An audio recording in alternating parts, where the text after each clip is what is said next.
A'udzubillahi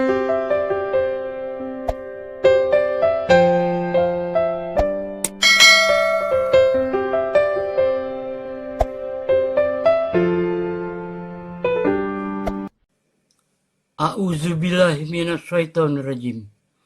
Bismillahirrahmanirrahim. Assalamualaikum warahmatullahi wabarakatuh. Hadis berbicara tentang manfaat sedekah dan 6 sedekah yang paling utama. Banyak sekali ayat Al-Quran dan hadis berbicara tentang sedekah. Di sini akan kami sampaikan 8 hadis tentang manfaat sedekah dan 6 sedekah yang paling utama. 1. Dari Ibnu Mas'ud radhiyallahu anhu, Nabi SAW bersabda, sedekah dengan rahasia bisa memadamkan murka Allah. Sahih At-Taqrib 888. 2.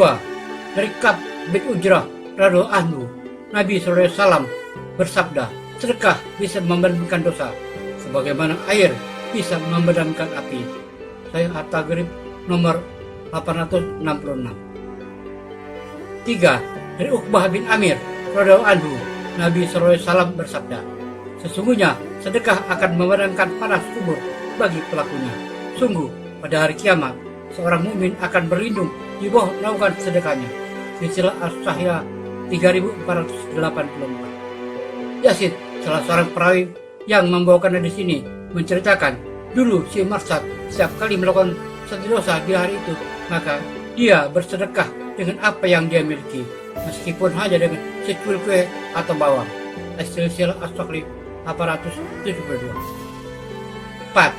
Dari Al-Hasan bin Ali radhiyallahu anhu, Nabi SAW bersabda, obati orang sakit di antara kalian dengan sedekah. Sahih At-Taqrib nomor 744. Ibnu Syakik menceritakan bahwa ada seseorang yang bertanya kepada Ibnu Mubarak, guru Imam Bukhari, saya memiliki luka di lutut selama 7 tahun. Sudah saya coba diobati dengan berbagai macam cara. Sudah konsultasi dokter dan tidak ada perubahan. Ibnu Mubarak menyarankan, buatlah sumur di daerah yang membutuhkan air. Saya berharap akan menghasilkan sumber air dan menyumbat darah yang keluar. Dia pun melakukannya dan sembuh. Sahih At-Taqrib. 5. Dari Abu Hurairah radhiyallahu anhu, Nabi SAW bersabda, setiap datang waktu pagi ada 2 malaikat yang turun dan keduanya berdoa. Malaikat pertama memohon kepada Allah, ya Allah, berikanlah ganti bagi orang yang memberi nafkah. Sementara malaikat satunya berdoa, ya Allah, berikan kehancuran bagi orang yang pelit. Hadis riwayat Bukhari dan Muslim. 6. Dari Al-Harits Al-Asy'ari radhiyallahu anhu, Nabi SAW bercerita tentang wasiat Nabi Yahya kepada Bani Israel. Salah satu istiwa itu, Nabi Yahya mengatakan, aku perintahkan kepada kalian untuk banyak sedekah. Perumpamaan sedekah seperti orang yang ditawan oleh musuhnya dan tangannya diikat di lehernya. Ketika mereka hendak dipenggal kepalanya, dia bertanya, bolehkah aku tebus diriku sehingga tidak akan kalian bunuh? Kemudian dia memberikan yang dimiliki, sedikit atau banyak, sampai dia berhasil menebus dirinya. Sahih At-Tabari nomor 870. Betapa luar biasanya pengaruh sedekah. Setiap dosa dan kesalahan yang dilakukan manusia merupakan ancaman baginya. Tumpukan dosa itu cepat atau lambat akan membinasakannya. Namun dia bisa selamat dari ancaman ini dengan memperbanyak sedekah sampai dia bisa bebas dari neraka. 7. Sedekah sama sekali tidak mengurangi harta. Itulah jaminan dari Rasulullah SAW. Abu Hurairah meriwayatkan dari Rasulullah SAW bahwa beliau bersabda, sedekah tidak akan mengurangi harta. Hadis riwayat Muslim. 8. Dari Umar bin Khattab radhiyallahu anhu, beliau mengatakan, diceritakan kepadaku bahwa semua amal akan saling dibanggakan. Kemudian amal sedekah mengatakan, saya yang paling utama di antara kalian. Sahih At-Taqrib. Hadis di atas hanya sebagian riwayat yang menunjukkan keajaiban sedekah. Masih banyak riwayat lain yang menyebutkan keajaiban sedekah. Mengingat demikian besar keutamaan. Rasulullah SAW mengizinkan umatnya untuk mengharapkan nikmatan yang Allah berikan kepada dua jenis manusia. Salah satunya adalah orang yang Allah beri harta dan dia rajin bersedekah siang dan malam. Hadis riwayat Bukhari dan Muslim. Sedekah yang paling utama. Sedekah dengan banyak keutamaan di atas, tentu saja nilainya bertingkat-tingkat sesuai keadaan ketika bersedekah. Berikut beberapa keadaan yang menyebabkan sedekah kita nilainya lebih utama daripada sedekah normal. Pertama, sedekah secara rahasia. Merahasiakan sedekah akan lebih mendekati ikhlas, karena itu nilainya lebih besar dibanding sedekah yang diketahui orang lain. Allah berfirman, "Jika kamu menampakkan sedekahmu, maka itu adalah baik sekali, dan jika kamu menyembunyikannya dan kamu berikan kepada orang fakir, maka menyembunyikan itu lebih baik bagimu." Quran Surah Al-Baqarah ayat 271. Kedua, sedekah ketika masih sehat, kuat, dan punya harapan hidup lebih lama. Dari Abu Hurairah radhiyallahu anhu bahwa ada seseorang yang bertanya kepada Nabi SAW, sedekah seperti apakah yang paling besar pahalanya? Beliau menjawab, engkau bersedekah ketika kamu masih sehat, rakus dengan dunia, takut miskin, dan bercita-cita jadi orang kaya. Jangan tunda sedekah sampai ruh berada di tenggorokan. Kemudian kamu mengatakan, untuk si A sekian, si B sekian, padahal sudah menjadi milik orang lain melalui warisan. Hadis riwayat Bukhari dan Muslim.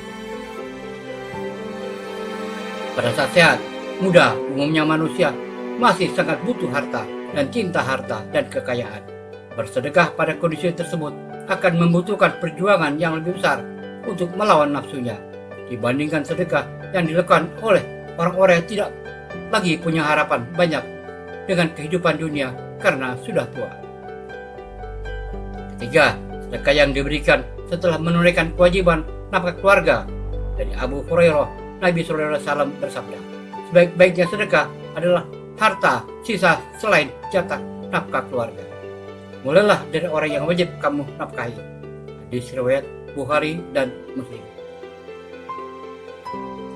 Sedekah ini bernilai lebih baik karena dilakukan tanpa menelantarkan kewajibannya. Mengingat kaidah baku dalam syariat, amal wajib lebih didahulukan dari amal sunnah.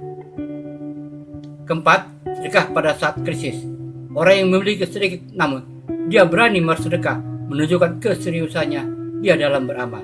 Di samping sikap istiqomah yang dia lakukan. Rasulullah SAW bersabda, 1 dirham bisa mengalahkan 100.000 dirham. Para sahabat bertanya, bagaimana bisa demikian? Ada orang yang memiliki 2 dirham, kemudian dia sedekahkan 1 dirham. Sementara itu, ada orang yang memiliki banyak harta, kemudian dia mengambil 100.000 dirham untuk sedekah. Hadis riwayat Nasai dan dinilai hasan oleh Al-Albani. Kelima, nafkah untuk keluarga. Barangkali banyak kepala keluarga yang belum terbayang. Ternyata nafkah yang kita berikan kepada keluarga sejatinya bisa bernilai pahala dengan syarat dilakukan dalam rangka mengharap pahala Allah. Nabi SAW bersabda, seseorang yang memberikan nafkah kepada keluarganya dengan mengharap pahala dari Allah, maka itu bernilai sedekah. Hadis riwayat Bukhari dan Muslim. Bahkan nafkah keluarga yang diniatkan untuk beribadah kepada Allah nilainya lebih besar dibandingkan yang disumbangkan untuk orang miskin. Karena nafkah keluarga hukumnya wajib. Nabi SAW bersabda, ada 4 dinar. 1 dinar kau berikan kepada orang miskin, 1 dinar kau sumbangkan untuk pembebasan budak, 1 dinar untuk jihad fisabilillah, dan 1 dinar kau jadikan nafkah untuk keluarga. Yang paling utama adalah 1 dinar yang kau nafkahkan untuk keluarga. Hadis riwayat Muslim. 6. Sedekah kepada kerabat. Sedekah ini lebih utama karena nilainya ganda. Sedekah sekaligus mempererat silaturahim. Nabi SAW bersabda, sedekah kepada orang miskin nilainya hanya sedekah. Sedekah kepada kerabat nilainya 2, sedekah dan menyambung silaturahim. Hadis riwayat Ahmad, Nasai, Tirmidzi dan Ibnu Majah. Wallahu a'lam bishawab. Semoga bermanfaat. Assalamualaikum warahmatullahi wabarakatuh.